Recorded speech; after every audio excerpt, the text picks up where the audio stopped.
ഇനി നമുക്ക് ദില്ലിയിലേക്ക് പോകാം. പാർലമെന്റ് ഇന്നും പ്രക്ഷുബ്ധമായിരുന്നു. കേന്ദ്ര സർക്കാരിന്റെ വിദ്യാർത്ഥി വേട്ട തന്നെയായിരുന്നു ഏറ്റവും പ്രധാനപ്പെട്ട വിഷയമായി പാർലമെന്റിൽ ഉയർന്നു വന്നത്. വിഷ്ണു തലവൂർ കൂടി നമ്മളോടൊപ്പം ചേരുകയാണ്. വിഷ്ണു, അമിത്ഷാ ഇന്ന് പാർലമെന്റിൽ സഭയിൽ എത്തിയിരുന്നോ? അമിത്ഷാ മറുപടി പറയണമെന്നതാണല്ലോ പ്രതിപക്ഷത്തിന്റെ ഏറ്റവും പ്രധാനപ്പെട്ട ആവശ്യം. വിദ്യാർത്ഥികൾക്കെതിരായി പെല്ലറ്റ് ഗൺ ഉപയോഗിക്കാൻ ഇന്നലെ ആഭ്യന്തര വകുപ്പ് ഉത്തരവിട്ടുവെന്നാണല്ലോ സഭയിൽ പ്രതിപക്ഷം ഉയർത്തിയ ഏറ്റവും പ്രധാനപ്പെട്ട കാര്യം. സഭയിൽ ഇന്ന് ആഭ്യന്തരമന്ത്രി വന്നിരുന്നോ? മനു, ഇന്നും ആഭ്യന്തരമന്ത്രി സഭയിൽ എത്തിയിട്ടില്ല.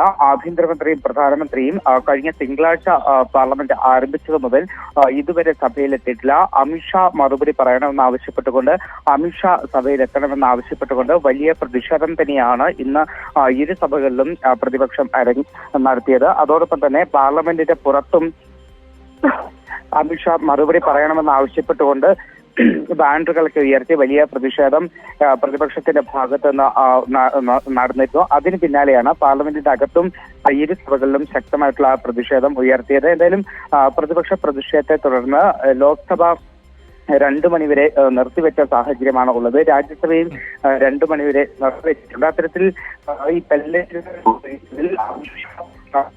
വിദ്യാർത്ഥികൾക്കെതിരെ